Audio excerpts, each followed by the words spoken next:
সারা পৃথিবী উত্তপ্ত, বারবার কিন্তু ধাক্কা লাগে।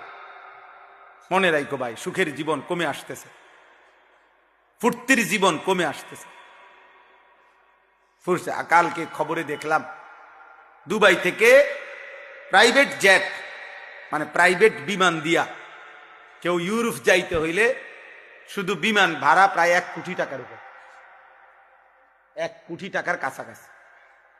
অর্থাৎ মানুষের সুখ, শান্তি, নিরাপত্তা আল্লাহ যদি না দেয়, কারো হাতে নাই, কারোর হাতে নাই।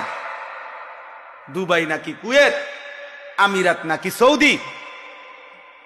আরে না রে ভাইয়া, মাত্র কয়টা বুম হলাইছে নির্দিষ্ট মার্কিন সামরিক ঘাঁটিতে ইরান থেকে, এর দূরেই সবার পায়জামা গরম, সবার হুড়াহুড়ি দৌড়াদৌড়ি। অতএব সুখ কমে আসতেছে। এই দেখবেন সারা পৃথিবী অস্ত্রের ঝনঝনানি।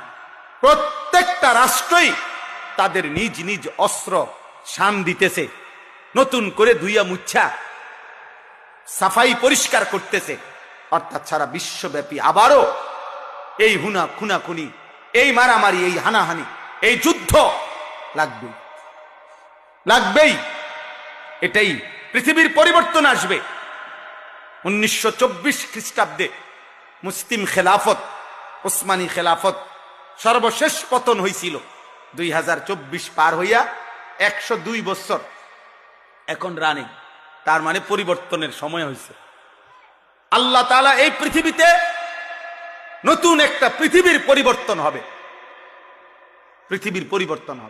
এই পরিবর্তনের মুখে এই নাফরমান পাপী, এই অসভ্য, আল্লাহ চেনে না, আখিরাত চেনে না, অথচ মুসলিম শুধু নাম ধরে রাখছে, এরকম অগণিত নাফরমান হারায় যাবে। দেখেন, হারায় যাবে। আর ঈমানবিহীন, আল্লাহবিহীন, আখিরাতবিহীন যদি মৃত্যু হয়, তো চিরস্থায়ী জাহান্নাম ছাড়া আর কিছুই জুটবে না। এজন্য আল্লাহর দিকে ফেরো।